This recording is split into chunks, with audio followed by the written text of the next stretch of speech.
Hello everyone, Meg here, and happy 2015. It's been 20 years since the original PlayStation was released, and nearly 20 years since I was released into the world too. Lovely image that. I thought I'd celebrate this by counting down my top 10 nostalgic games. As usual, these are all just my own opinions, these games aren't necessarily good, they're just nostalgic to me. Shall we go on? At number 10, a game I couldn't understand but still got wildly attached to. This is Devil Dice for PS1. This is a crazy puzzle game about, well, just dice, really. I never really learnt the mechanics as a child, but they are as follows. You play a little devil thing on top of a board of dice. When you move, you take the die you're standing on with you, and you match up sets based on the face of the die. Sounds relatively simple. It's not.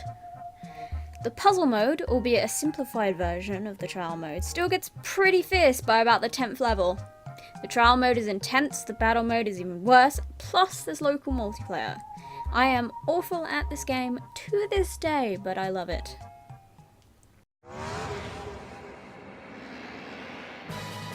Like with pretty much every video game I play, I downright suck at racing games.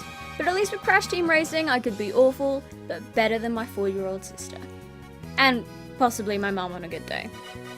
Crash Team Racing brought out the competitive spirit in me, almost to the same degree that Wii Sports did, but nothing can top the feeling of pretending to be a tennis player by moving your arm.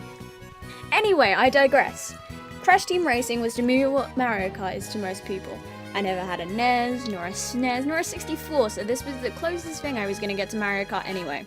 It was so much fun, the courses were interesting, the computer players weren't complete wankers, but they weren't super easy either. It had me hooked.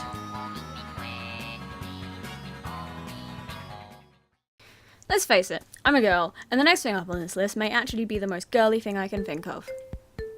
Well, it could have been Mary-Kate and Ashley's Magical Mystery Rule, and yes, that was also up for the running, shame on me.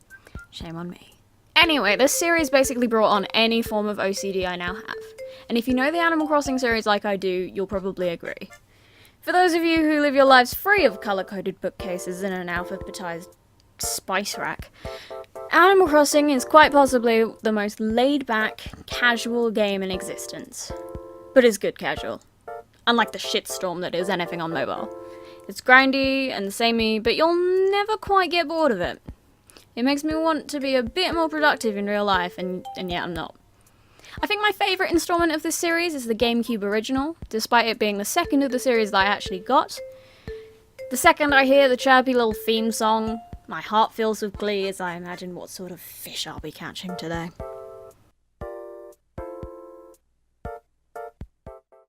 On my 12th birthday, I was given the little bundle of joy that is a Nintendo DS. Yeah. The original one, if you can remember that far back. Not the Lite, or the I, or the iXL, or the 3DS, or the 3DS XL, or the 2DS, or that new one that just came out that's like legit called the new 3DS. Now this DS was second-hand and came with 2 games. 2 games in one case, because if you remember, there was a little slot in the DS game cases specifically for a Game Boy Advance game. In this case, sitting there in that spot that no one ever uses was Golden Sun. In the 7.5 years I've owned the game, I still can't pass one frickin' spot. And that's why it's at number 7.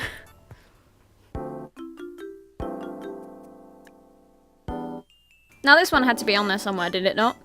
This has got to be one of the most nostalgia-filled games for a whole gaming generation. Or 2, since they remade it. And I'm going to talk about the remake, because I'm a babber. That Nintendo DS game that got domestic with Golden Sun in my 12th birthday game case was Super Mario 64 DS. Mario may be one of the most iconic characters in all of gaming, and Super Mario 64 is still incredibly popular despite being as old as I am. I often find myself watching speedruns of this game in awe of the knowledge and skill that these runners have. Not gonna lie, I always used to get stuck at around the 22 star mark. Then I lent it to a friend and ended up with 111. Get in.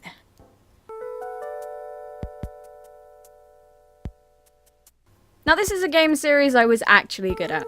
I know, you'd never thought you'd see this day.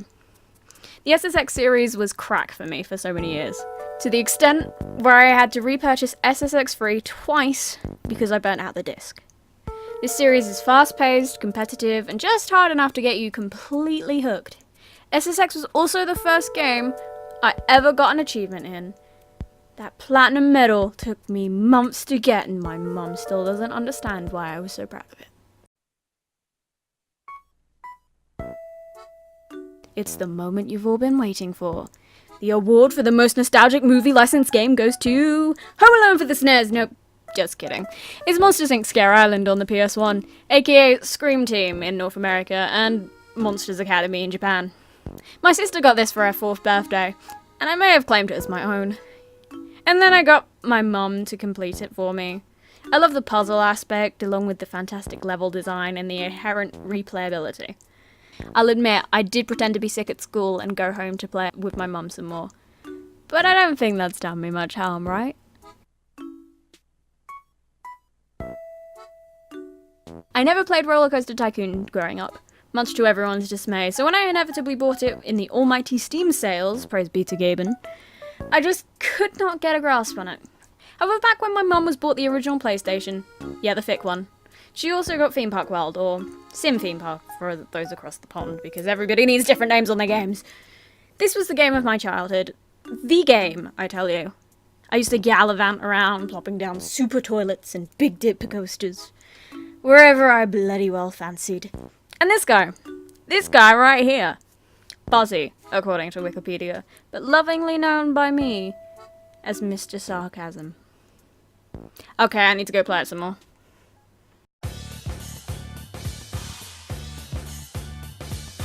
I hope you all remember Demo Disc, because this story is a bit pointless if you don't. I spent hours playing one particular demo disc as a child. It had Devil Dice, Bugs Bunny Lost in Time, and Croc 2, but most importantly, it had Tony Hawk Skateboarding. A game I would later go on a lifelong quest to find. At least until they made the HD remake. This may be one of the first games I completed when I borrowed it off my next door neighbour way back when. But I can't seem to replicate it on Pro Skater HD. Oh well, I guess I'll never be the same bro I was when I was 9.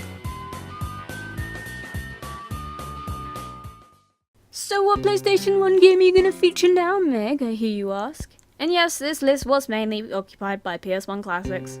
I had a PlayStation from the age of 4, and it was the only game system I had until I was about 10, so you can understand why it's the most nostalgic to me. However, this game may have been the glue that made me the gamer I am today. Are you all sitting comfortably? Well, do, because you're about to get story time, son. In 1998, an Austrian game by the name of Anno 1602, Creation of the New World, was released, and my mother was hooked on it. I distinctly remember when I was about 4 years old seeing a naval battle on her screen, and from then on I was pretty much determined to get my hands on it.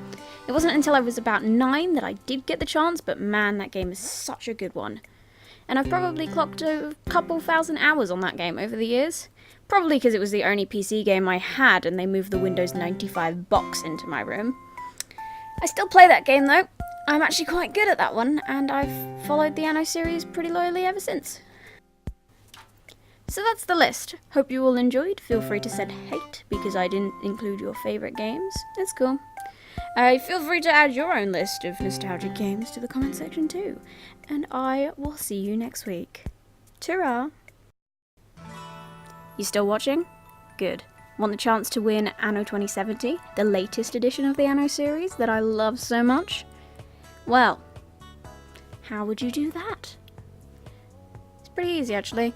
Just tell me what game series all the music I used in this video came from. Some of them are remixes, but they're all from the same game. So stick it in the comments by the end of the month and I will pick a winner. Good luck, everybody.